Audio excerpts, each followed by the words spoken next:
Good afternoon, everyone. Thank you so much for being here, Battle Mountain. I'm so happy to see some of your faces. We had no idea when we were doing this if anyone would show up on a Thursday afternoon, but we're thrilled that you are here. I am Cynthia Mohuden with the Rural Nevada Democratic Caucus. And before we begin, I want to ask, is there anyone in the audience who is a registered Democrat and running for local office here in Lander County? Nope. Okay. Next, we do have a guest with us from the Nevada Forum Project, Chris Miller. So I'll give him a minute to introduce himself and tell you about the Nevada Forum. Thank you, Cynthia, and thank you, Devin. And let's give all these candidates a round of applause for being here. It's not easy to put your name on a ballot. My name is Chris Miller. I am here representing the Nevada Forum. The Forum is an opportunity for Nevadans from all across the state, whether you're a Democrat, a Republican, a nonpartisan, or even a non-voter, to go online to nvforum.org and tell us, what do you want fixed in the state of Nevada? Very short, very quick survey. We have over 20,000 people that have visited our site. We have over 500 ideas. We're going to take those ideas in the next couple weeks. We're going to categorize them. Then you can go back online and vote for the ones you like and what you want to see done. Then we're going to do some in-person and online meetings with representative citizens from across the state. Again, Democrats, Republicans, nonpartisans, and non-voters.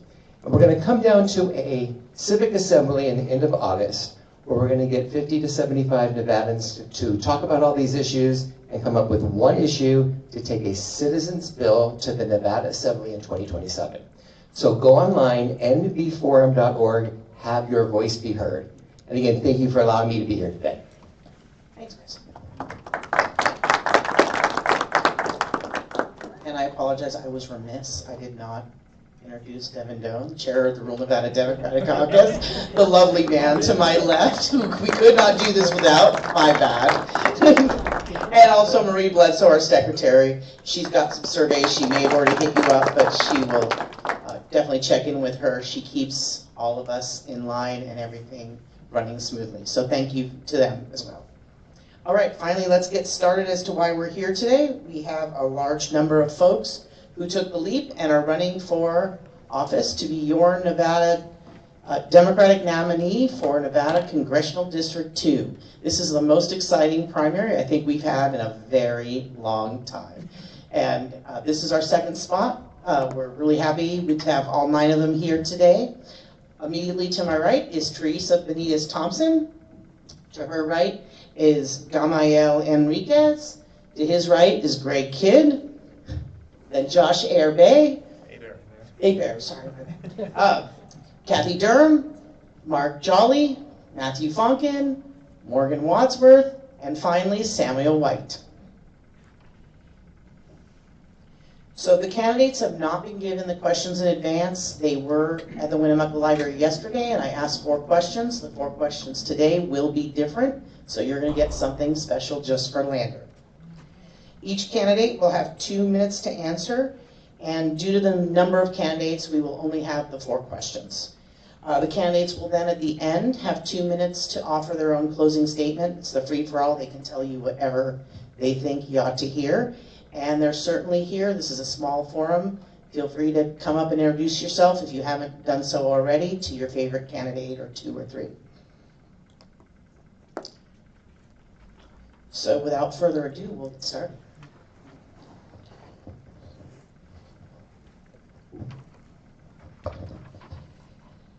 Okay, question 1 today has to do with affordability. The term has become a very popular term. Mondami got elected mayor of New York City as a result of campaigning heavily on this issue. He had specific proposal that he is now implementing in New York City. It is going to be a much tougher row to hoe in Congress. I would like each of you to identify a specific affordability issue and your proposal for legislation that will directly impact the issue of affordability for your constituents here in rural Nevada. Teresa, you're up first. All right, thank you so much. So yes, affordability has become a buzzword, but I think if you're anything like me, it's just the matter of fact of your life and how you live. And so depending on your perspective, what you're experiencing now might be different people to people. So if you are retired and you've been retired for the past decade, you did the math a decade ago to see what you could afford, and things might not be penciling out for you. So a good example would be my mom in the city of Reno. She's got an apartment, a studio apartment that she's renting, and it's $1,600 a month. $1,600 a month. That was nothing that we figured when she was trying to retire a decade ago. If you're like me, I'm a mom with 4 kids, and so when I go to the grocery store, I start having a little bit of a flutter in my heart because I get nervous. I watch the prices go up and up. I look at my receipts from my last shopping trip and looked at my receipts a year ago, and things just get more expensive. The cost of gas, the cost of diesel. So these are the realities we're facing. The solutions. So one, we need to restore our social safety net. This administration in particular has made tremendous and devastating cuts to our social safety net. Things like food assistance programs. I met with the food bank last week to talk about cuts that they've been experiencing and the dramatic increase in the number of people seeking out food banks across Congressional District 2. I'd also restore the cuts that were made to Medicaid. 30,000 Nevadans are about to lose health care because of changes this administration has made on Medicaid. Lastly, affordable housing. Last week, I met with the Affordable Housing Coalition to talk about what they need from their congressional representative, what they need to have happen, and that's a conversation that needs to happen all the time. That's not a one-off. I've actually been working on affordable housing legislation while I was in the state legislature. So those are the 3 specific things that I would tackle right out of the gate. Thank you, Teresa. Camille?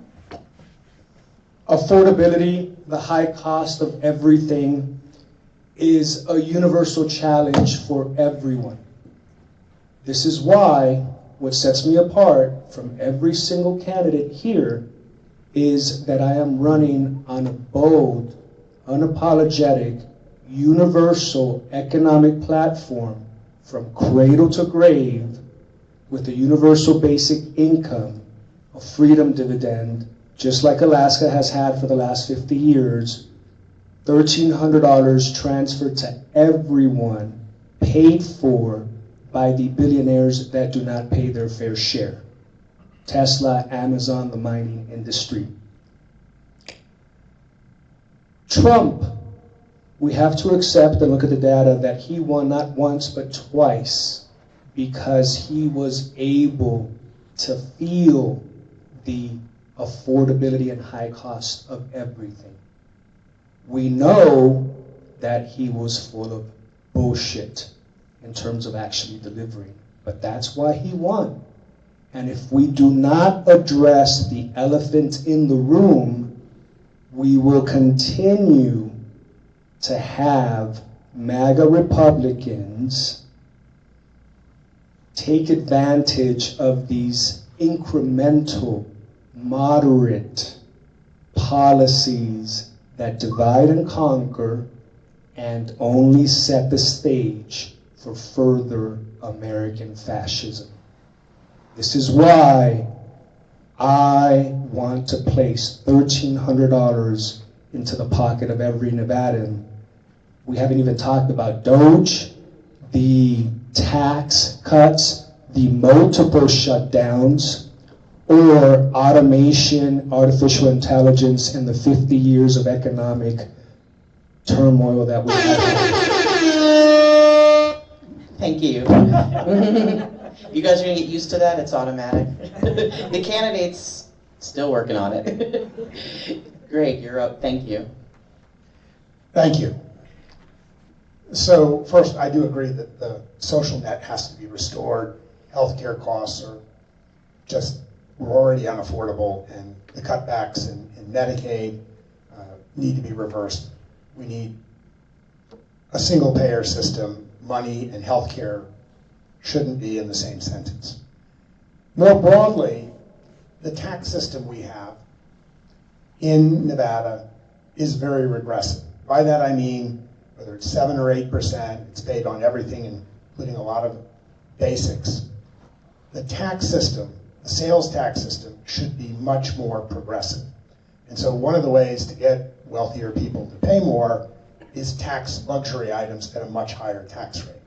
I don't mean double or triple, but if you live in countries like Singapore, where a car is a luxury item, the tax is 175%. And so you can have no tax on basic necessities and very high tax on things that are luxury items that don't really add to the betterment of this country. I'm not against luxury, but it should pay. Along with that, the tariffs that we have are another form of regressive taxation on everyone, especially though people at the tough end of the economic ladder. So I would be for a repeal of all tariffs. And look, tariffs are not just a Republican issue. There were tariffs put in place or kept in place by the Democrats as well. Basically, they make our lives more complicated, more expensive, but they really bite for people that are at the tough end of the economic ladder. And so as a matter of policy, I would regain Congress's power and reassert and eliminate those tariffs so that basic input costs like the lumber that goes into housing is now mostly from Canada and experiences a big tariff. Finally, I would say we need labor from Thanks, Greg. Josh, you're up. Okay, so there's a lot of things that we can do on affordability right now. I agree with Greg that we need to repeal the tariffs that Trump has put in place because they're arbitrary and capricious and they're raising prices for people. But I do not believe that we should get rid of all tariffs. I think tariffs serve a purpose because we put a lot of work into having environmental and labor protections in this country. And I think that countries that do not have that should not have free access to our markets. Another thing that we can do is we can end mass deportation. That is raising the cost of housing, and it is raising the cost of food. It's insane to have this mass deportation policy in the middle of an affordability crisis. We absolutely, the number one thing for me in terms of affordability is healthcare. It affects so many people's lives in so many ways, especially in Nevada. But how do we get to a single-payer healthcare system? Because so many people have lost faith in the government that they don't believe that the government can provide that. So I think we can start focusing right now on making the VA a model healthcare system and show people that the government can do this efficiently and well so that we can sell single-payer healthcare to them and move that project forward. And finally, on affordability, the best long-term solution to affordability is good jobs at fair wages. And we get that by making it easier for labor to organize and to get a contract with these businesses that don't negotiate with them. So I support passing the PRO Act. We need to make it so that corporations have to negotiate. They can't just go for a whole year like Starbucks has done without negotiating everything. Having a stronger labor union movement in this country will make things more affordable for everyone long term. And I think Democrats need to be much stronger on this issue. Thank you, Josh. Kathy. Hi, I'm Kathy Durham, and my answer is people over profits. We have returned to what I call the Gilded Age economics. The Gilded Age was the late 1800s, early 1900s, and what we have is a consolidation of industries that are driving everything up. So when we talk about affordability of food, you have 4 industries that own from seed to all the seeds, the fertilizer, and the growth, 4 companies. When you have your packaged goods, 4 companies. When you talk about your beef industry, 4 companies. When you talk about distribution in your stores, 4 companies. We are a free market or a mixed market economy, but the one thing that makes a mixed market economy work is what we call the invisible hand. Self-interest, incentive, and competition. But what we have done is eliminated competition for the most part in this country by allowing these anti-competition mergers to take place. So we need to have stronger regulation. We need to break up the monopolies, put people over profits. I agree, we need to strengthen the unions and allow all people, all workers to organize. Wages have stayed stagnant in this country since 1970, and the cost of living just keeps climbing and climbing and climbing. I don't care if it's your health care, your food, your gas, your housing, It's all going up and the wages are not. We need to increase the minimum wage. And lastly, you know, everything in the food chain, everything in the supply chain depends on transportation. And when you go and get yourself into forever wars that are senseless wars and drive up the price of gas, everything is going to follow. People over profits. Thank you, Kathy. Mark? Hi, my name is Mark Jolly. I own a small business, and I grew that business big enough to be able to need a warehouse space. And when I went to go and get it, it's about a 2,000 square foot space, good for me. It fit all of our needs. And when we first started renting it out, $1,500 a month. At the end of 4 years, $1,800 a month, no problem. But then when I went to renegotiate that lease, $3,800 a month. Now, I told the guy there's no way we could afford doing that. So we were going to have to move. And the guy actually told me, well, it would be a darn shame for you to have to close up your company. And I said, dude, my company's on wheels. We can be out tomorrow. I don't care. But the thing is, that unit is still vacant. It's been vacant for 8 months. The units around it are vacant. They've been vacant for longer. This whole unit was bought by private equity firms. The private equity firms are not tied to the rent that they get from these places. They are tied to the valuation of the property itself. And if they raise rents, the property value goes up. Now, this is just commercial, but this isn't just happening in commercial. This is happening in residential real estate too. Private equity firms need to be exposed for what they are doing. It's called principal beneficiary. I don't even know who I'm paying rent to because they can hide behind shell companies. So we need to have a vacancy tax nationwide. We do not build structures we don't use.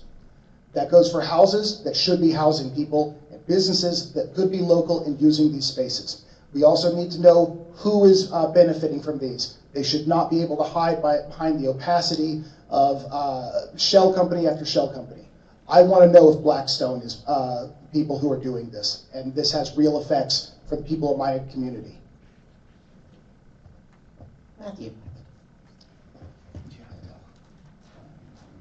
This affordability crisis did not just happen this last year. It has been building for decades. I was affected majorly by it in 2008 during the recession. I lost my job that paid my way through college. I fed my dog and myself by volunteering to dishwash to get food to take home to feed ourselves. This is not a new thing for a lot of families across this nation. We need to be breaking up monopolies across the board. I mean, I grew up in Arkansas. I saw firsthand small businesses, downtowns, destroyed by Walmart. This has been happening across our nation, and Walmart was just the beginning. Tyson Foods comes in and continues to take over every single meat market across the nation. And so many other companies doing the same thing, consolidating and consolidating and consolidating. This is continuing to drive up prices because there's no competition. We need to be strengthening small businesses. We need to make sure that we're taxing billionaires, and not just taxing them, but closing off the loopholes for the deductions that they get away with not paying into our revenue. This is a major issue that most folks aren't paying attention to. This is how we bring down prices, by creating competition and making sure there's fair prices. Now, on top of that, yes, we are losing jobs to AI. We need to be making sure that AI and those folks that are running it are held responsible for the lack of those jobs, and making sure that we are not losing them, bringing up livable wages, raising the minimum wage, because $15 sure as hell isn't enough, and we're not even there yet on a federal level. So let's get real. Let's get someone elected to Congress who's going to fight for the people, who's experienced these issues, and is willing to fight for them. Thank you, Matthew. Morgan? Yeah, so I think everyone here has really good ideas, and I agree with everyone, but I really want to also talk about, especially for my generation, housing is a huge issue. I think it's projected that a little bit over half of Gen Z will never be able to own a home with how things are going. So we do really need to tackle the massive private equity and corporations buying up the homes. I do agree with a vacancy tax. I do agree with breaking up, big monopolies and strengthening our small businesses. But more than that, we're also being really crushed by student loan debt, by prescription drug costs, and I think that we need to put caps on prescription drugs. We need to have student loan forgiveness, and I also think that we need to raise the federal minimum wage, and we really need to focus on making corporations and billionaires pay their fair share. The amount of loopholes that they have is ridiculous. And we've had 50 years of trickle-down economics, and it is not working. I think it's time to, say that it's not working, and it's time to do something different, and to, really invest in our small businesses, really invest in our future generations by, putting these policies into action. Thank you, Morgan. Samuel? So 70% of Americans are living paycheck to paycheck. And what we need is beyond just a minimum wage, we need price fixes in ways that are not going to see that minimum wage constantly forever trying to catch up, which is why we need to be supporting public housing, we need to be supporting public options for healthcare, such as like Medicare for All, and those being funded by taxes on wealth, not taxes on the income of the wealthy, but taxes on their physical wealth, as they've been concentrating wealth through monopolization, through the accumulation of assets year over year, making it impossible for affordable housing, for affordable healthcare, for affordable food. You go to the grocery store and 90% of everything there is owned by 3 companies. So we need public options, I think, in our grocery stores as well, that are publicly funded to keep those prices down. If you want to talk competition, when the companies have to compete with the rest of us and public options, they have no choice but to keep their prices low, because those public options are not going to raise at anywhere near the scale that privatization is going to cause things to go up. Yeah, I think that's it. Thank you, Samuel. Do you mind being my mic runner today? Okay, thank you. Thank you, everyone. Our next question is about the Supreme Court. There has been credible evidence presented that members of the Supreme Court have received significant gifts from wealthy donors who have business before the court, Clarence Thomas being the most glaring example. What, if anything, do you think Congress can and should do about this? Teresa, you're first. Thank you so much. So following the Supreme Court has been not only a hobby of mine of late, but professionally, it was one of my job task duties when I was with the Office of Attorney General, and for the 3 years that I worked there. So tracking the Supreme Court, watching oral arguments, and I've come to actually really love listening to oral arguments. I'm waiting with bated breath to see what's going to happen on birthright citizenship. I was absolutely dancing over the tariff decision that came out of the Supreme Court, mostly because it proved that a little state like Nevada can punch above its weight. We were only one of 12 states that sued the Trump tariffs, the illegal IEEPA Trump tariffs, and the Supreme Court found them to be illegal. And so we in Nevada, our little state, we had a big hand in what was happening with the international economy. That was my little moment of proudness there. But it is easy. I do not know why the Supreme Court does not impose upon itself ethical rules and, quite frankly, sanctions or consequences for violations of those ethical rules. It's the easiest thing. Every other public body in government, from your local city council to your county commission to your state legislature, we all have really hardy ethical bodies we have to answer to. And the Supreme Court does not have serious ethical reviews. They do not have serious consequences for violations of ethics, and they need that. They need that very easily. They need an independent body that would look at and make those decisions, because they can't be their own bellwether for what's right and wrong. And so it's a very easy structure to stand up, and it is long overdue. Thank you. Damian. two solutions. Number one, we need to make sure that there are term limits. Number two, we need to draw inspiration from other levels of court systems in our country, the federal district courts, because they have a lot more ethical rules than, ironically, the Supreme Court. And it is beyond me how these Supreme Court justices and their spouses have been able to become corrupted by many billionaires over decades. That clearly shows that we have a set of rules for the 99% of us, which are very different for the ultra wealthy in this country. And that is very much destroying our democracy. So we have to look at term limits, and we also have to look at the best practices from district courts across the nation. Thank you. Thank you, Noelle. Greg? I agree about the term limits. I also think the Supreme Court has a process called recusal.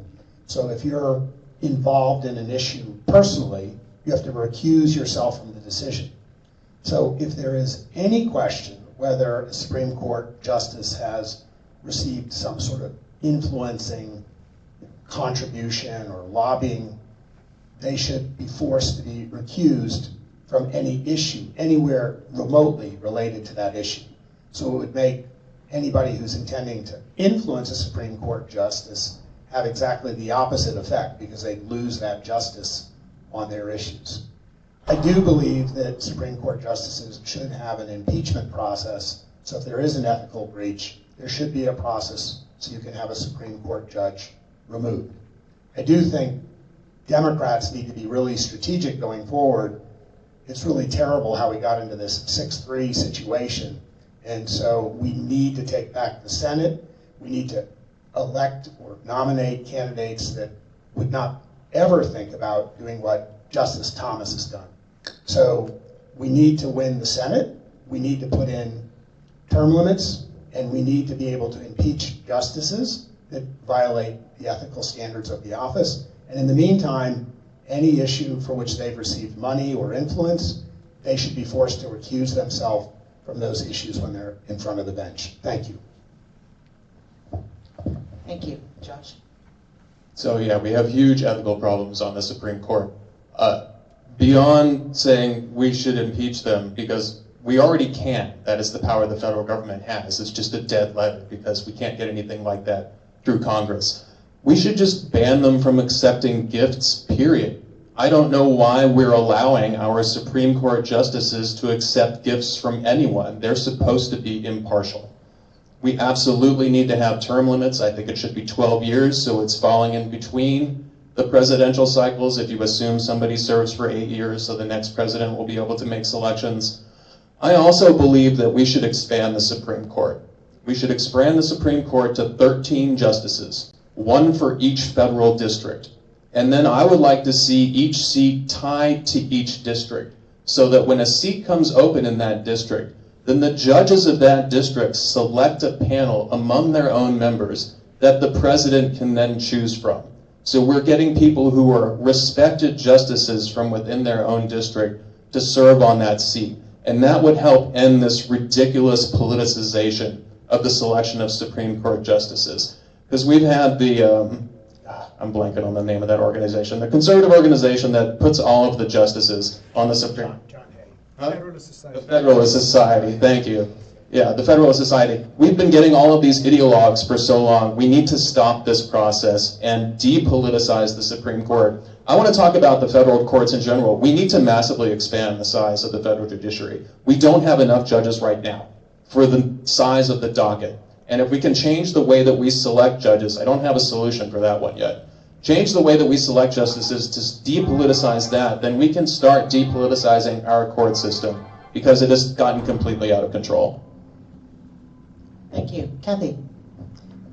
Yeah, I agree with Josh. Our Constitution already has a policy in place. It's called checks and balances.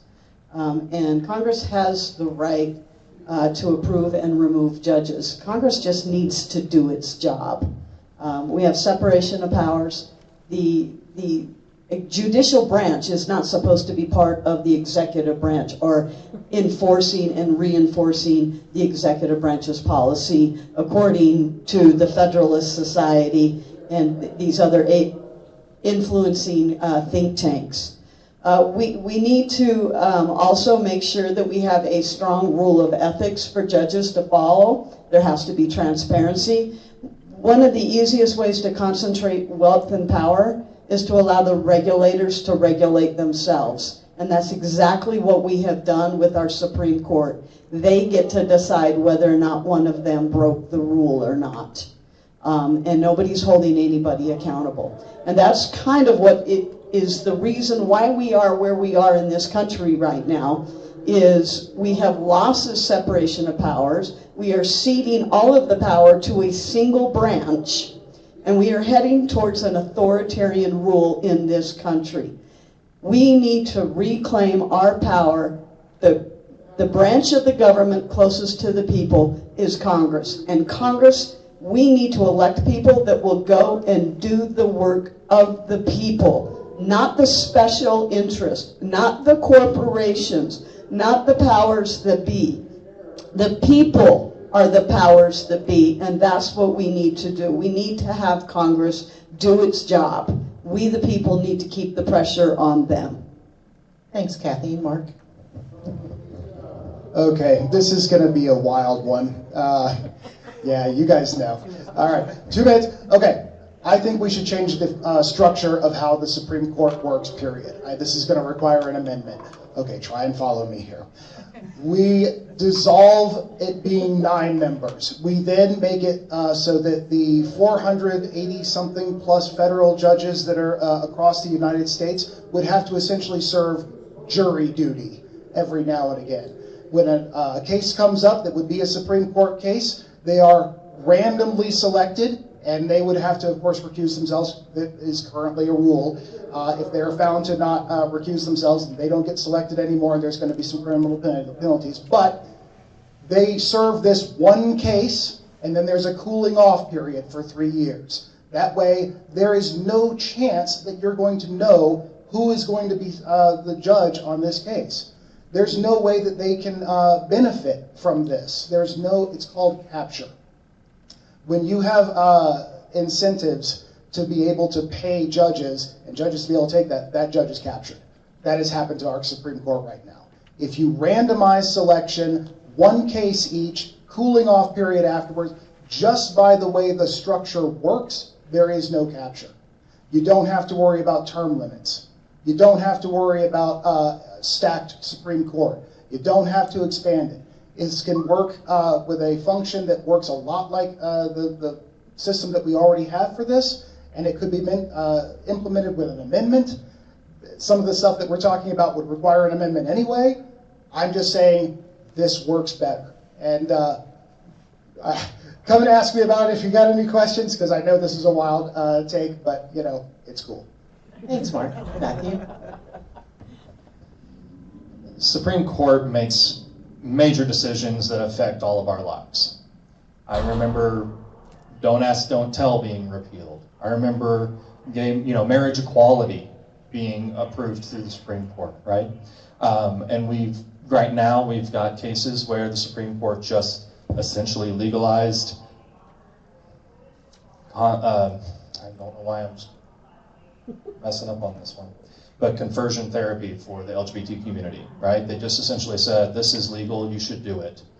And now we're still waiting for the birthright citizenship, which is and so many other issues, right? These are the things that the Supreme Court makes decisions on that changes and shapes our futures. It shapes the differences in our lives. The woman's right to choose is now no longer the law of the land due to the Supreme Court justice rulings. And a lot of this is because of the corruption throughout our entire government. This is why I'm proud to be a balance and accountability candidate with Take Back Congress, where one of the 5-piece pledge is to make sure that we have an enforceable code of ethics on the Supreme Court justices. And this is something that we can be doing through Congress with our levers of power that you've heard the other candidates talk about. This is real, this is something we can do, and we just haven't had folks serving in Congress that have the fortitude to stand up for the people and do what's right. Yeah. Thank you, Matthew. Morgan. Yeah, I mean, I agree with Josh and Kathy as well. I also think Mark's idea is very interesting.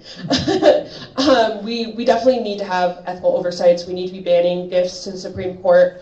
Not entirely sure why we ever allowed that to happen and for so long.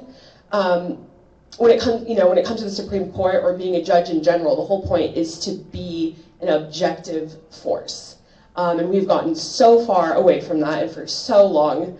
And it's kind of ridiculous. I definitely think we need to have term limits, and I think that we need to have stronger impeachment and recall processes, not just for the Supreme Court, but honestly for a lot of our elected officials. It is ridiculous that we can allow these people into office and then the entire country kind of has to just wait for a new president or wait for the midterm elections to, hope that we can make change with all these insane things that are going on, and it really is weakening the power of the people and what we have over the government.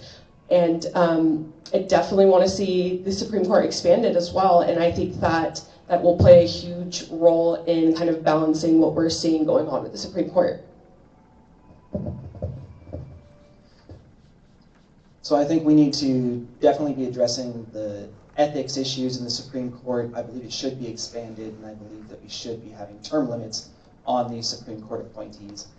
But I think what it all comes back to is that accumulation of wealth that's in the hands of a very small amount of people, giving them an inordinate amount of power over everything in our government, in our private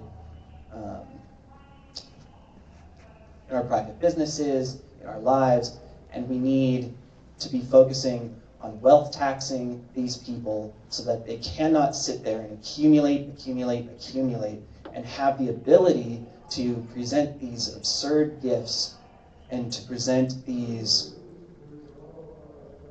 loopholes and ways to influence people who should be serving the people of the United States.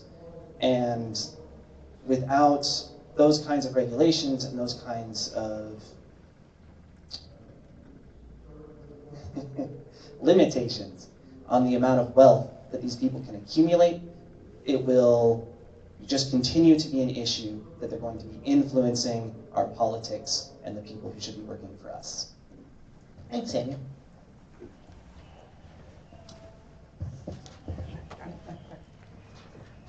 Okay, next question. You guys are moving through this really quickly and efficiently today. No one wants to hear the air horn again, do they? Okay, next question. Are you willing to part ways and openly criticize Democratic House and Senate leaders if they fail to adequately push back against the Trump administration? Our Nevada senators, Catherine Cortez Masto and Jackie Rosen, failed to join their, well, first it was, my bad. Senator Cortez Masto refused to join her colleagues in pushing for a shutdown. Nobody likes a government shutdown, but the GOP budget was aimed, among other things, at gutting health care for millions of people under the Affordable Care Act. And then, just yesterday, Senator Sanders introduced a piece of legislation to stop providing Israel with bulldozers to bulldoze people's houses in Palestine, in Gaza, and to stop sending bombs to Israel to kill Palestinians. Are you ready to openly criticize the party's own leaders if it has sometimes been the case that they are out of step with the majority of Democratic voters who want to stop the killing of Palestinians. Teresa, you get this one first. So the actions that we saw happen yesterday, two specific actions that took place in Congress that we saw yesterday. There were actually a total of 3 in the Senate. So we saw Senate Joint Resolution 32. That's the one that specifically addressed bulldozers and not allowing the sale of bulldozers. That piece of legislation also required that the pieces of the Arms Control Act also be folded into the sale. So this is for any other country that we sell weapons to, how much are you selling, how are you selling them, where are they going to, what are they being used for? So kind of that information collection on the use of the weapons. So that was SCR 32. I would have voted in support of that. So SCR, the other one would have been SCR 33. That was the second resolution brought by Senator Sanders. And this was a limitation on a very specific type of bomb that could be bought with the money that would go over to weapon sales for Israel. And so I would have voted for that one as well. If you look at it, this is the 3rd set of such kind of stop the sale of bombs legislation that Senator Sanders has brought forth. And with each one, there's more and more support. The Pew Research Center tells us, but we already know because we feel it, right, that Americans across the board have lost confidence in Prime Minister Netanyahu. When Pew Research Center asked, do you have confidence that he will do the right thing for the world and for the safety of the world, 75+% of Americans said, no, we've lost confidence. What we need to have is confidence in our electeds, that they're going to be a new kind of voice and enforce and insist on a new kind of conversation that is happening. And I don't think that there's enough time to really say more than, yes, we need a new kind of voice. Thank you. And you did it for the air horn. Okay, Demi. As a result of all the progress that was made in the 1960s, the Lewis Powell memo, who was a Supreme Court justice, effectively wrote the Lewis Powell memo, which was basically a corporate takeover of our government. That resulted with the creation of the Federalist Society in the early 80s, the Horowitz memo in the late 80s, which was about disinformation around climate change. And that culminated in so many other examples, one of which is the Clinton administration in 1993 signed NAFTA the same year that the Clinton administration began to build the wall, because they understood that American workers were going to lose jobs just as Mexican workers, okay? I have a very clear record going back a decade of criticizing both major parties. The political spectrum in this country has been shifting to the right for decades. This is why we have officials that are dinos, Democrats in name only, right?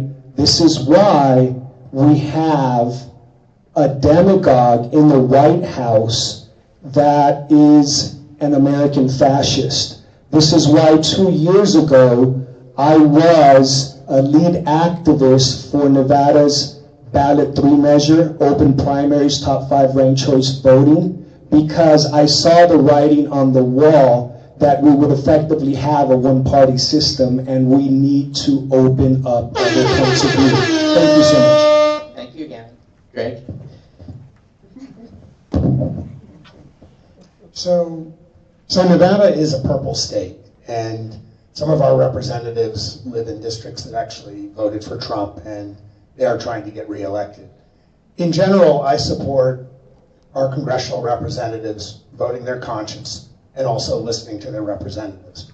I also remember a time in America where the most liberal Republican and the most conservative Democrat overlapped, and many issues had people from both parties voting for or against. I mean, there was a time when abortion wasn't a Republican versus Democrat issue.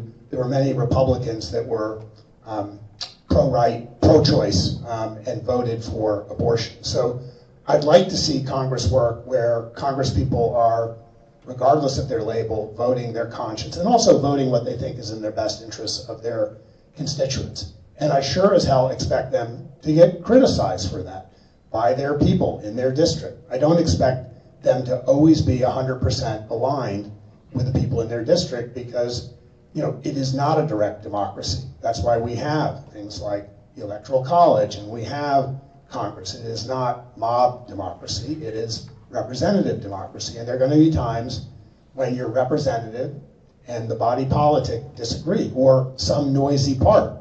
And so the Democratic's a very noisy family. I like that about the Democratic Party. And so there's going to be, like in a good relationship, when you have people still fighting, it's because they're fighting for the relationship, for the country they love, and for their district. But there's going to be noise, and I kind of like it. Thanks. Thanks, Greg. Josh? I am ashamed that Senator Cortez Masto and Senator Rosen voted to send arms and bombs and bulldozers to Israel so that they can continue to destroy Palestinian property and land and seize things from them. I don't think this is a difficult question. This is a moral issue for Democrats, and we need to stand up against what Israel is doing. I know we've been allied with Israel for a long time, but I don't really see what it's bringing us, and I don't want to be on the side of a government that is committing genocide and feels entitled to just seize land all over the place in some quest for a greater Israel. I think we need to cut Israel off.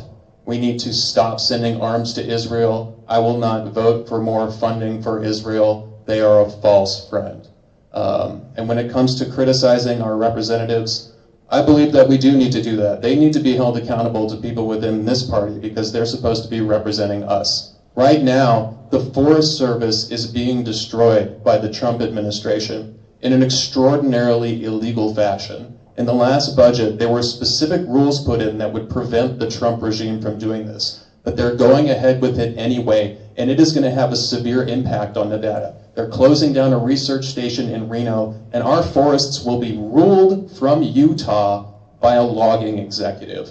And Senator Rosen and Senator Cortez Masto have to this day not said a single thing about it. The people in Congress, especially Nevada's representatives, need to be speaking up about this now. And I encourage you all to contact them and let them know. Thank you, Josh. Kathy? I'm a school teacher. Critique is part of what I've done for 26 years. I give instructions to students, I give them an assignment, and then comes the fun part of the assessment, and you have to give them feedback. There is critique of policy. We want to have lots of discussion about what is the best way forward. That's how democracy works. But then there are certain questions that it's not about was this the best answer or was this the best answer. It comes down to what's right and what's wrong. At the end of the day, when I go to Congress, I'm going to remember who it is I serve. That is you. And I will not be afraid to speak out when anybody in Congress, no matter what flag they fly, what color they wear, does something that I believe is morally wrong. We have to stand up for what's right and what's wrong in this country. Genocide is wrong. Bombing a country or threatening to eliminate a civilization off the face of the earth is wrong. I think part of the problem in politics today and in Congress today, and I've seen it myself, is organizations would rather make a choice or side with something because they think it will insulate them for their own personal power and position, rather than stand up and say, this is what is the right thing to do. Too many people are siding with power and wealth to save themselves. That's not who I am. So I will speak out when I see something wrong. I will speak out when I think something is right. And when there's a disagreement, this is the most important thing after calling things out, is making sure we explain to the people what happened and why. Thanks, Kathy. Mark? Am I willing to call out the Democratic leadership? Oh, yeah. I've been doing it for years. I am not happy with what the Democrats have been doing since the Clinton administration, when they basically threw in the towel and said, okay, we're going to just do Reaganomics just in a liberal sense. And they've just abandoned unions. They've been sideline spectators at atrocities that have been done by the conservative parties, and they haven't spoken up. I've written my congresspeople, I've written my senators, and they've done nothing. And one of the reasons that I'm literally sitting here right now is because it wasn't working. I was like, all right, fine, I'll do it. Yes, will I call them out? Absolutely. What's going on in Israel right now is a human tragedy that is going to be remembered years and years, decades along, and we are aiding it. Blood is on their hands for being a part of that. But there's other things too. The American flag is looked at as a threat in most of the world. Not my flag. It shouldn't be that way. And my taxes shouldn't be going to something that I'm going to personally feel like I have blood on my hands over. You are not there to occupy a seat and get comfortable. If you're comfortable, you're not doing it right. Yeah, you need to be able to stand up. You need to be able to say things loudly and with your whole chest. And I'm sorry, sometimes that isn't comfortable. Most of the time it isn't. But I don't see it coming from the people that I've elected. So fine, I'll do it. Thank you, Mark. Matthew? Could you repeat the question? I know it's a long one, but I want to make sure I'm on track with what the question was. Of course. It gets harder when you get to the end of the line. Are you willing to part ways and openly criticize Democratic House and Senate leaders if they fail to push back against the Trump administration? Nevada Senator Catherine Cortez Masto refused to join her colleagues in pushing for a shutdown. Nobody likes government shutdowns, but the GOP budget was aimed, among other things, at gutting health care for millions of people under the Affordable Care Act. And then just yesterday, both Senators Rosen and Cortez Masto were among the Democrats that voted against Bernie Sanders' proposed legislation to stop bulldozers from going to Israel and bombs. And are you ready to openly criticize the party's own leaders, as has sometimes been the case when they appear to be out of step with the majority of Democratic voters who want to stop the killing of Palestinians? Okay, that's what I thought the question was. Thank you. So, Matthew Fonken here. For those of you in the room who know, yes, I am definitely willing to stand up to party leadership. I've been doing it.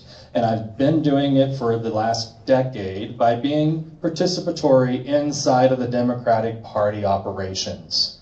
You can't get things done, or at least I learned you have to try somewhere. And I thought, well, might as well start inside of the Democratic Party, work my way in, figure out how it works, and continue to try to make change. Well, along the way, I learned, well, you know what, if you're not bowing down and bending the knee and doing as you're told, you don't get to do anything, and you get sidelined and blacklisted.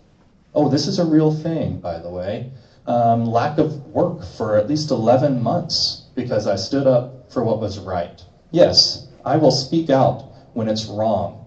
When our party leadership decides that they're going to vote to make due process for immigrants in the nation to be not a process anymore, that was our entire federal delegation of Nevada, our 3 Democratic congressional leaders, as well as our 2 senators, voted for the Laken-Riley Act back in early 2025 in agreement with this Trump administration, getting rid of due process. I would have stood up, and I did. I went to the Heart of Reno Dems meetings, I went to all the other meetings, and I made sure we were talking about it, that this was a bad vote. What they did yesterday, they want to continue to do this. sending arms to Israel is what they're saying. And you know why? Because of corruption. Because the money controls everything. This is why we need to ban stock trading from our representatives in Congress. Because Jackie Rosen specifically has arms dealings, stock trading with Israel and the arms. So yeah, stand up to party leadership every day. Thank you, Matthew. Morgan. I mean, I feel like it's every day I wake up and our Nevada federal politicians have done something that nobody here, the majority of people here in Nevada do not agree with, do not want, and they don't really listen to us. And because they have massive amounts of money, it is very easy for them to continuously get reelected, and it is very difficult to challenge them. And it really is corruption, and I think we are seeing the Democratic Party become more controlled opposition than an actual opposition party. And that is because they are taking the same donors as the Republican Party, and 90% of Congress is taking AIPAC money, and they are all stock trading as well. And that's why, yes, I agree, money has to get out of politics. Stock trading has to get out of politics. Otherwise, we are not going to get anywhere. And we're just going to keep running into these same problems over and over and over again. And I would like to see the Democratic Party become an actual party of opposition and not just a Republican-light party, which is what they are. And it's very, very frustrating to see, especially as somebody who's younger, that we are just allowing them to do this over and over and over again. And we have to be able to call them out. We have to send people to Congress that will call them out and that will vote for the American people, not for their donors and not for the corrupt two-party system, which again, to me, it's more becoming this uniparty masquerading as two different parties. So that's kind of how I feel about that. And as far as Israel goes, yeah, absolutely, no more sending them money, no more sending them weapons. They are not doing anything for us, and we should not be helping them genocide an entire population in the Middle East. So, thank you, Morgan. Sam. So I'll just start with Israel is committing a genocide against Palestine, and we should not be funding that. The United States should never be funding a genocide anywhere in the world, regardless of who's committing it.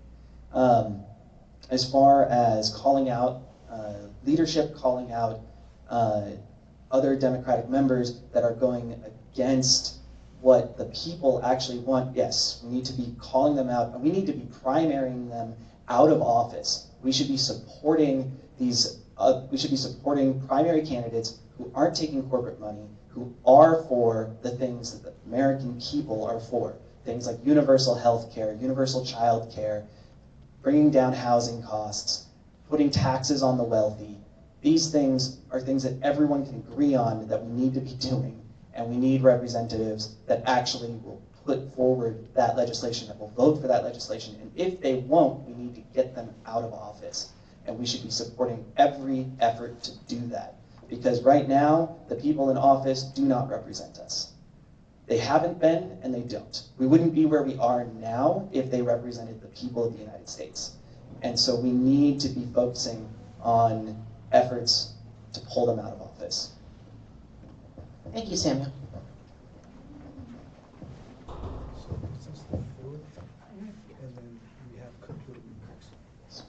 This is our fourth and final question, so I was just asking, and then we'll have some concluding remarks. So, several candidates for CD2 have billed themselves as the anti-establishment group. The question then is, do you consider yourself anti-establishment, establishment, or something else in between, or just something else? It's your free to answer. In your answer, please define what these terms mean to you, and if you are receiving donations from any PACs, and if so, which PACs? Teresa. I'm going to start off with a Taylor Swift quote. Hi, I'm the problem. It's me. I think when they say establishment, I've gotten to know every one of the candidates who's here, who's running. I like them tremendously. I think that anything that comes from this debate, of anything that comes from these debates and from this race, you should know you have committed Democrats who are very passionate, very caring about their communities. I look at this panel of people and I know we're all going to be around for a number of years doing really good work in our communities. I just happen to have been doing the work since I was 17. I knocked doors for my first candidate when I was 17. I ran for my first office when I was 29. I was the first, one of the first cohort of Latinas elected into the Nevada state legislature. There were 4 of us, total women of color, in 2011. And then when I was in the legislature, I looked around, I'm like, we have really poor representation of women here. You guys were like at 32%. Like with 4 more people, we could get to like over 50%. And so worked really hard with community groups on the ground to get our first female majority legislature in the history of the United States. So yeah, I've been around for a moment and people want to say that I'm the establishment. If you think Latina social workers are the problem in this world, I can't help you. But if you really want examples of change and where her leadership has shown up and fought for the people, then you can look at me, because that's what I've been doing for a long time.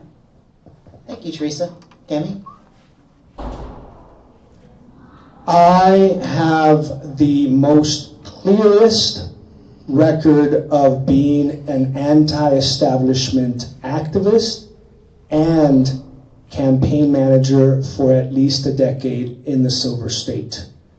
I was a Bernie Sanders delegate to the state constitution in 2016 because I had an epiphany when I was working at a Popeyes late one night, and there was a bunch of flour all over the kitchen that I had to clean up as a cook. I heard that we were dealing with the greatest economic inequality in our nation's history. And that's when I discovered we are all a product of our environment.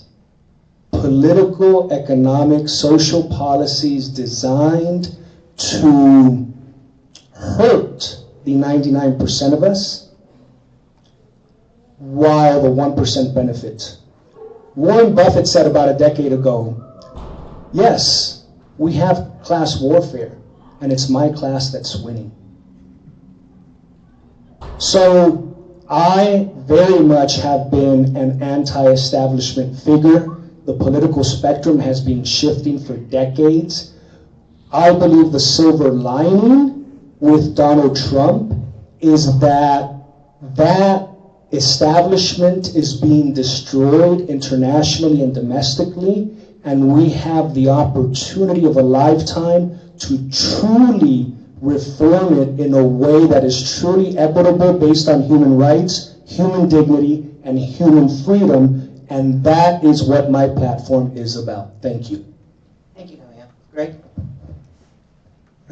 Thank you. So I'm back from 2024, where I ran as a nonpartisan. I think I've been the shortest-lived Democrat party member, I think, in this panel. And so I definitely have not punched that ticket yet. I think during the last election, I was criticized for being a closet Democrat. That got some laughs from my daughters and stuff. I don't know what I am. I hope by the end of this election I'll have a better idea. But I am, I'm a little lonely. I'm a little less lonely this time. We all went out for some drinks yesterday. And what I do feel like is there's a very noisy Democratic Party. And I feel like in 2026, that noise is going to start to have, a melody. And that melody means that we could do something in this district, which is to flip this district, to make this district matter in flipping Congress. Now, that is going to take the establishment Democrats, it's going to take the progressive Democrats, it's going to take every color hair of Democrats, and we're going to need to get a bunch of nonpartisans and even peel off a bunch of Republicans to make this happen. And it's happened at other times in this country. We had Reagan Democrats. This election is going to be about getting all those folks, establishment, progressive, everything else in between, together. And I just promise that whoever comes out of this primary, I will be backing them, and I want to flip this district, and I want to flip the House, and get Congress back to work and recover America. Thank you. Thank you, Greg. Josh? I definitely identify as anti-establishment. I helped organize this group of 5 anti-establishment Democrats, the People's Democrats. How do I define anti-establishment? An anti-establishment person is somebody who is coming from outside the system and is determined to change the system because that system has not delivered for us. And this is not to say that people who have come up through the establishment have done anything wrong. That is the expectation of how people are supposed to rise to the political system.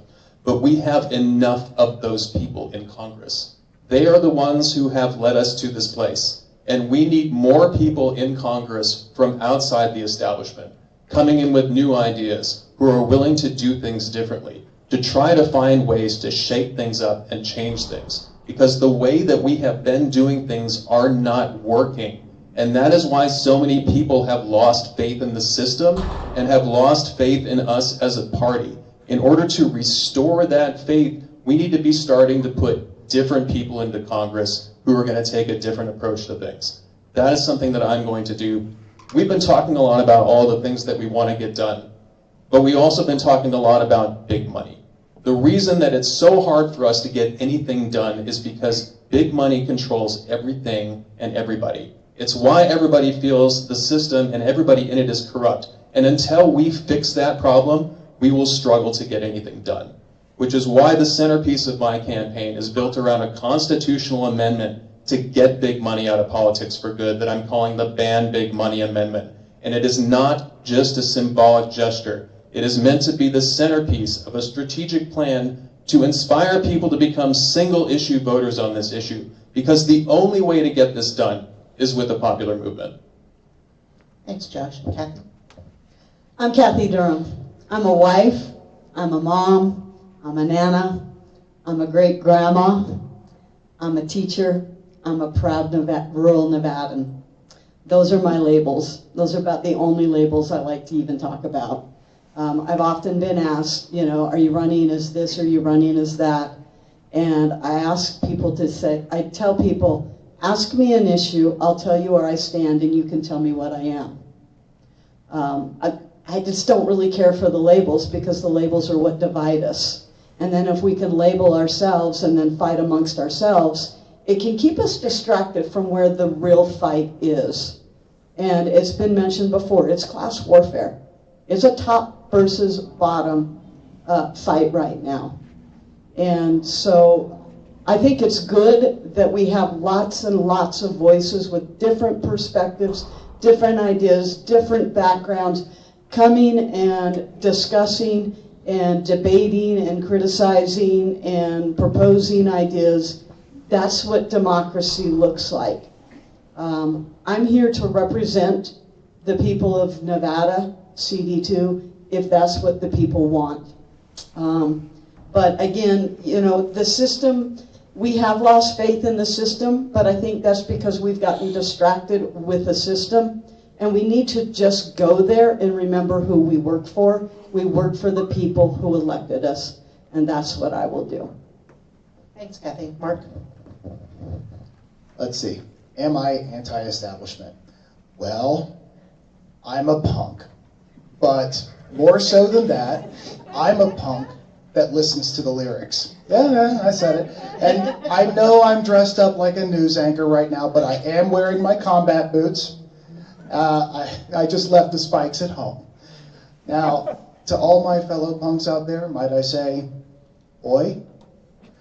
Now, here's the thing. What does anti-establishment mean? Look, there's a reason in the punk community that they're counterculture. It's because they feel that there are people who are being marginalized. It doesn't have to just be them. It could be their sister, their brother.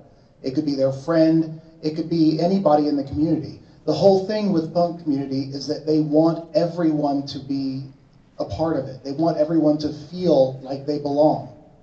If you ever felt marginalized, like you didn't matter, if you felt the system wasn't working for you, well, you're anti-establishment too.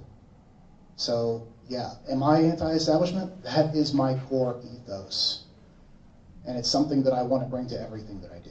I don't think I need to drag this on. That's enough. Thanks, Mark. Matthew? Well, I want to make sure I answer all 3 questions. So, Am I establishment or anti-establishment? Well, a lot of folks would think that I'm establishment because I've worked 3 presidential elections, I've worked 3 legislative sessions in Nevada, I was the executive director of the Nevada State Democratic Party, as well as the national field director for Blue Wave America. So you're hearing a lot of organizing work inside of the Democratic Party. While during my time doing this, I've also been organizing inside of progressive organizations. I've worked to make sure that we are making responsible decisions, speaking up when the establishment is wrong and when the party leadership is wrong. That doesn't mean I'm always in disagreement with them. They pass good legislation out of our state legislature. I've been a part of helping pass really great legislation.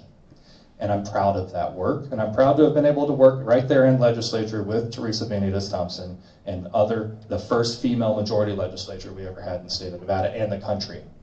Now, the hard part of this is that I've seen the underbelly of the beast. I've worked inside of it. So I know who controls those, the thumbs of the power. I know who makes sure who can't make it through primary elections. I know where that is. And it's the folk, and who controls our elected officials? It's the folks who control the purse strings behind the scenes, the donor base, right? And as there's one person, there's 2 people, right? There's not a lot of them that are holding on to those strings and controlling that power. Now, that third question, so I don't know if I answered.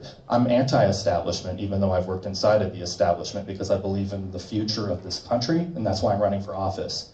Have I taken PAC money? And will I? Yeah, absolutely. I will not take corporate PAC money. There are good PACs, such as the LGBTQ Victory Fund, Blue Wave America, I accepted money from, Red Rural Organizing Program. I accepted money from the Able Dims PAC because it's a disability group. So yes, I will take that. Thank you, Matthew. You've got the air horn today. Morgan, could you repeat the question? I'd be happy to. Several candidates for CD2 have billed themselves as anti-establishment. Do you consider yourself anti-establishment, establishment, or something in between? In your answer, please define what these terms mean to you and if you are receiving donations from any PACs, and if so, which PACs?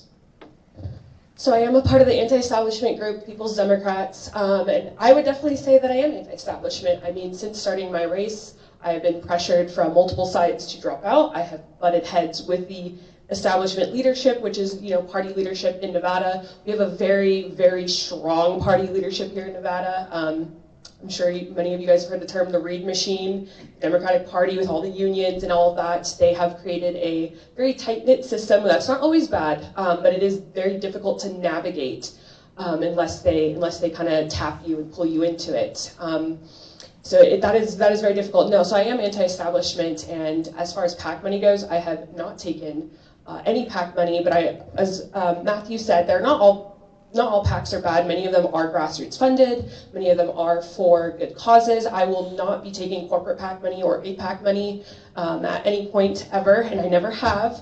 And I think, here in Nevada, we have this huge issue with the gaming industry, and the mining industry has literally bought off almost every single one of our politicians at the state level and at the federal level.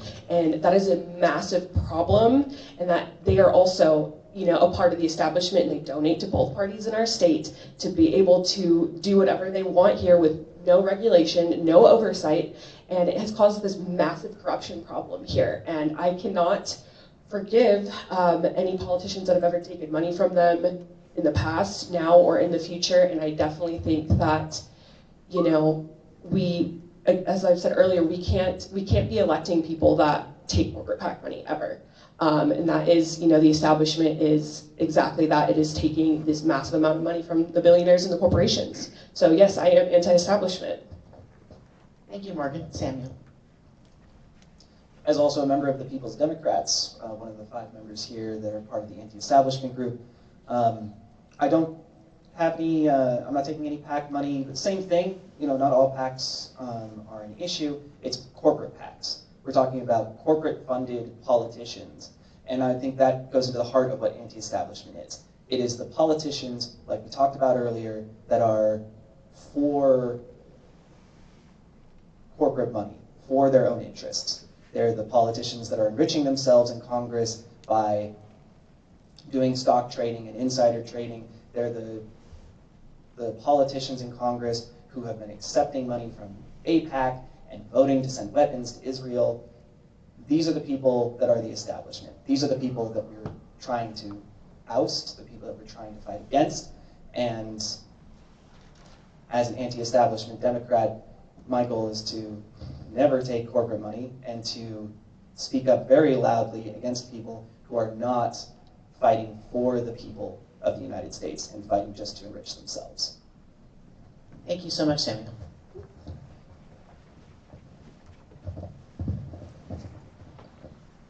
Well, that concludes the questions portion of the event, and thank you, everyone. People were very much within the time for the most part.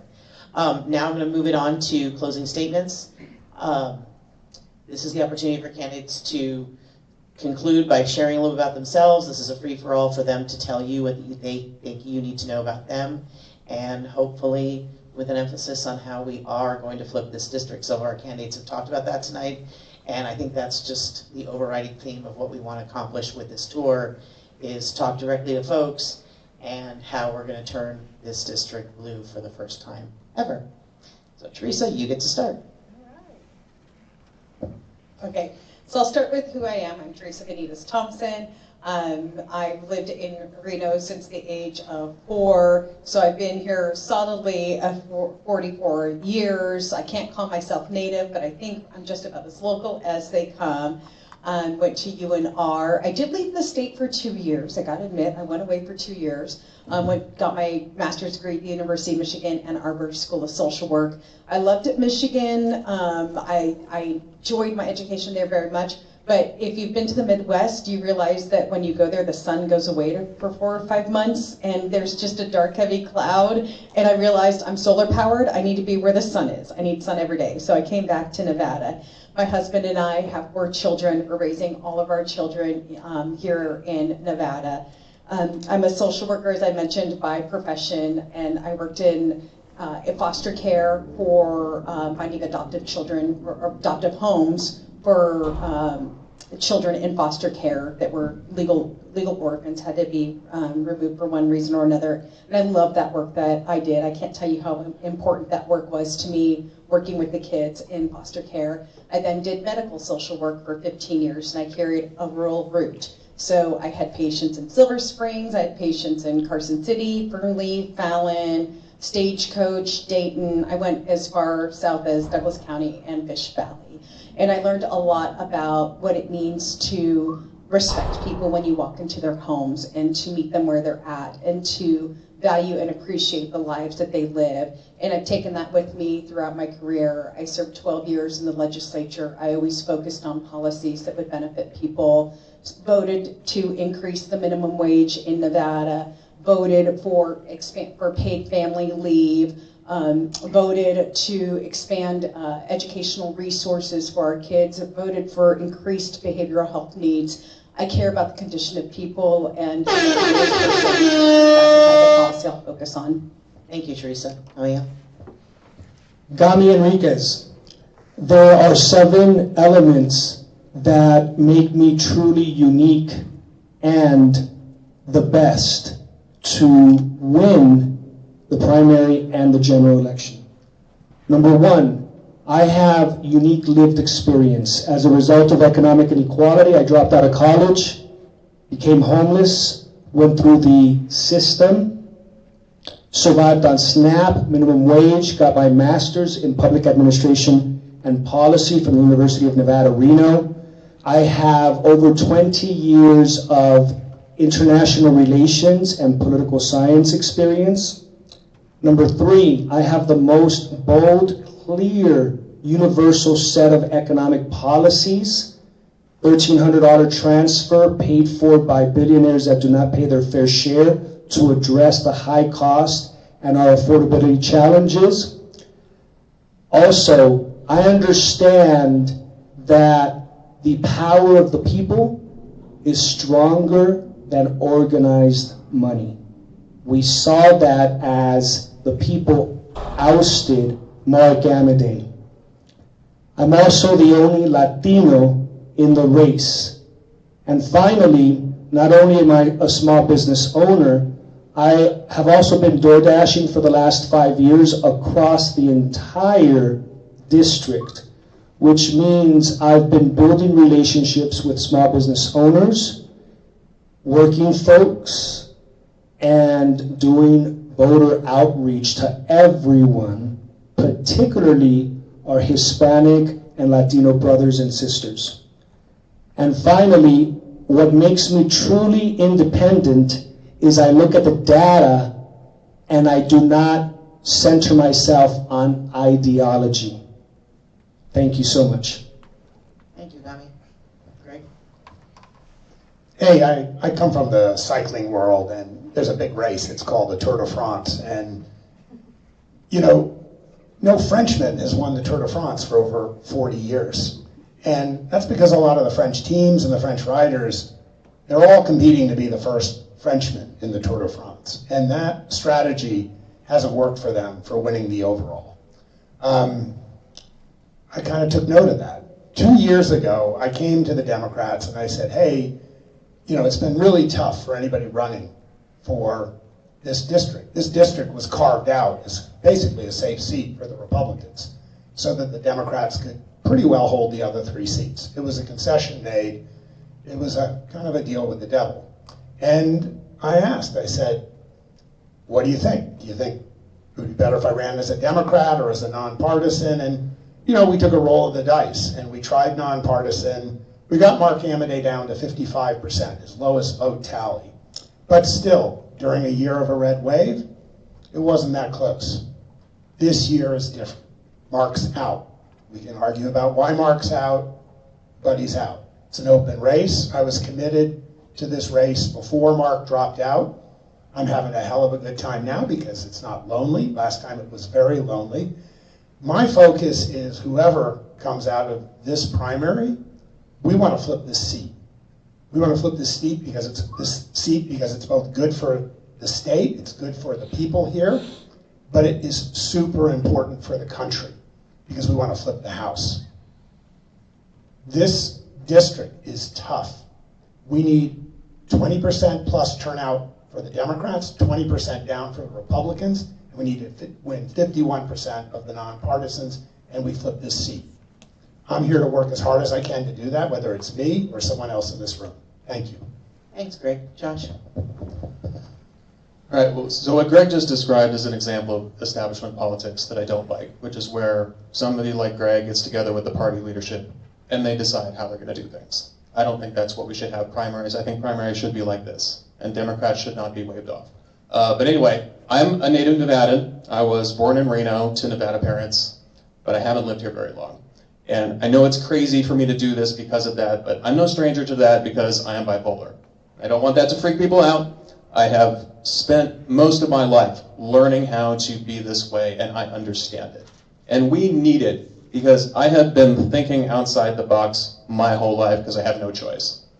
I've done a lot. I've been a physicist. I got my PhD in physics at age 45. I have trained AI. I have pushed real change through large organizations. I helped to change the way that introductory physics was taught at the University of Texas at Austin. I was one of the leaders of that. And in order to flip this district, like Greg said, we need to appeal to nonpartisan voters. That is the key to this district. And I am entirely focused on fixing the system, getting the Republic working for us the way that it's supposed to. And that is something that unites people across the political spectrum. It doesn't matter who I talk to, what the issue is. When I ask them, how likely do you think it is that we will get a real solution, a meaningful solution to that issue through Congress, almost to a person across the spectrum, the answer is no. I believe this is the biggest issue that the polls are not picking up on. We need to run on fixing the system, which is why I am so focused on getting big money out of politics. Because until we get that done, we will struggle to do anything else. And that is a long-term project, which is why I'm trying to launch a popular movement with this campaign to get this started. And I encourage everybody to help me do that. Thanks, Josh. Kathy? I'm Kathy Durham. I'm a teacher from West Wendover, Nevada. I was born in Salt Lake City. Well, I was born in Dugway, Utah. It's a military base outside of Salt Lake. I was born into a military family. I'm very proud of the long history of veterans in my family, going all the way down to my grandchildren today. It's where it developed my sense of patriotism. Living in a military family, we moved around a lot. We landed on a farm up in Camas, and I learned the rural life. I learned what it was to ranch 23 acres of land. I learned the importance of water rights, cattle grazing, land rights, all of that stuff that goes with the ranching life. I lived a lot of different lives. I've worked a lot of different jobs. I finally ended up finding my passion, which was teaching. I became a city council member, learned about politics through teaching government, history, and economics, and also serving on my council. When I was on the council, we were able to diversify our economy. We were able to build a new begin the fire department, and we were able to expand businesses and bring money into our school. Over $1 million in the last probably 8 years have gone to my school for what we have done. For too long, the government that I teach, checks and balances, separation of powers, the rule of law, that is not what is going on in DC. And the dark chapters that I teach in history, that's what we are repeating. So over a year ago, I got in this race to stand up for Nevada and to go and make government work for the people rather than the top 1%. I've been traveling this district. I put, since January, over 20,000 miles on my car, going back and forth from Wendover to Reno and every town in between, letting people know that I'm ready to fight for them. Vote Kathy Durham. Thanks, Kathy. So I was an archaeologist. That's why I moved out here. I did that for about a decade, and I have walked all over this state. And it's honestly a lot of fun to be able to hit up some of these places again. I've been talking to all these guys about the places that I want to take them, some of the bars, and the train museum, one of my big things. But I decided that I needed to change up my life a bit. The archaeology doesn't come to you, you have to go to it, and I wanted a family. So I started up my own business from the ground up, and I've been doing that for the last 12 years. I've got guys that depend on me, and it has been getting harder, as I'm sure you are aware with some of the things I've been talking about. Rents have been going up, prices for gas have been going up, and that's not just my stuff, that's them too. I'm worried about them, and I'm worried about the rest of the people, not only in my state, but in the country. Things have been happening that I do not recognize my country anymore. And so I finally decided, okay, you got to do something, man. You have to do something. So I filed the paperwork, and 4 days later, Mark Amade dropped out. You're all welcome. But it's not enough. Everybody over here has been talking about how we do need to stand up to the establishment. We do need to change things, and I agree. We do. Now, some of the things that I want everyone's life to be easier. But there are ways of doing that. I want massive infrastructure spending.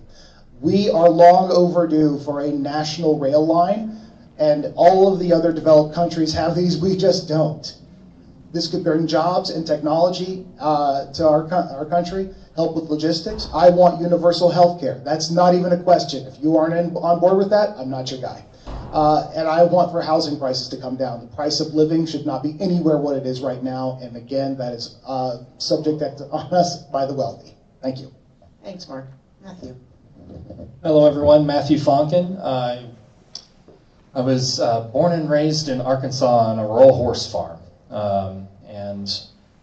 Mom said I was riding horses since before I was born and was handing fence clips to my dad when I was 2. So, I helped build the farm. We held, out in rural Arkansas, it's a real special life out there. I know what it's like to drive long distances for healthcare. I know what it's like when you run out of broccoli. Well, sorry, you're not running down to the grocery store real quick for it. So there's a lot of, there's a lifestyle to living rural, and it will always be with me, whether I live urban or not. I'll tell you, Reno is the biggest city I've ever lived in my life. So, and that's not that big.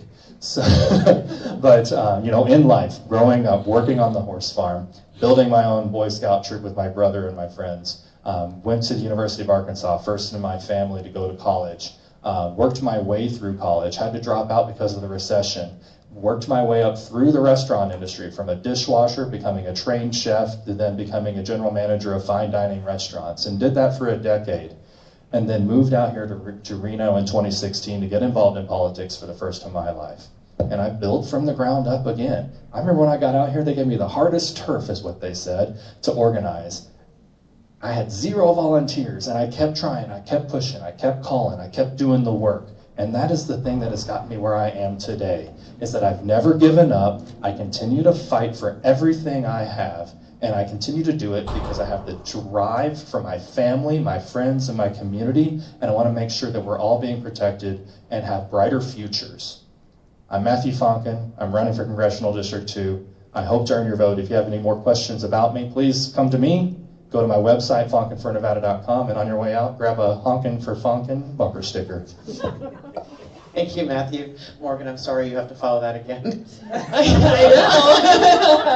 know. So I am Morgan Wadsworth, and I was born and raised right here in northern Nevada. My family has been here actually since Nevada was a state. We came here in 1859, and we have been cattle ranchers and union workers for a very, very long time. I'm actually a first-generation college student because of that, and I can confidently say I am the only one in this room that has lived in rural and urban Nevada specifically. So, you know, when it comes to flipping this district, I never thought it was unflippable. Not even last summer when I first thought about running, and when I very sadly gave up my dreams of medicine to go into politics, because working in the hospitals in Nevada was a very soul-crushing experience to see exactly how broken they are and how badly we are suffering. I mean, Nevada has been ranked near the bottom for healthcare since before I was born, and we have made absolutely no progress as a country or as a state. So I decided, you know, I'm tired of that. I'm tired of what I'm looking at for our state and for our country, and I'm going to step up and I'm going to do something about it. So I did. I cried for 6 weeks because I always wanted to be a doctor, so it was very, very hard for me. But I am very glad that I did it, and I don't regret it at all. And I think, you know, the way to flip this district is you just have to understand it. And, you know, 20 years ago, Jill Derby, she was also, you know, multi-generational ranching roots Democrat here in CD2, and she made this district competitive. And I think we could do it again. And I talked to her recently, and I asked her if she thinks we could do it again, and she agreed. And I told her, you know I can win the general, and she agreed with that too. So I think that we've always had a chance, and especially this year, we will flip this district. And I really look forward to flipping it, whoever it is. And I think, you know, now we really need to look to the future and to change and hope. Thanks, Morgan. Samuel. My name is Samuel White. I was born and raised in Carson City. I've been a working class Nevadan my entire life. I've been all over this state. I've worked fencing off abandoned mines. I spent some time as a violence firefighter. I currently am a bus driver.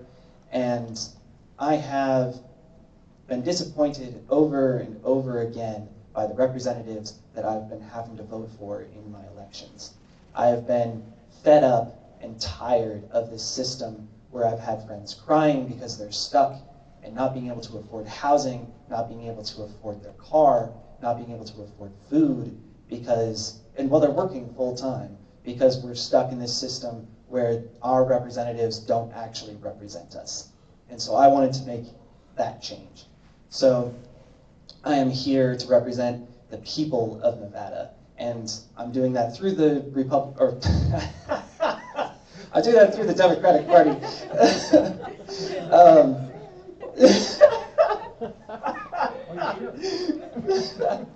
Sorry.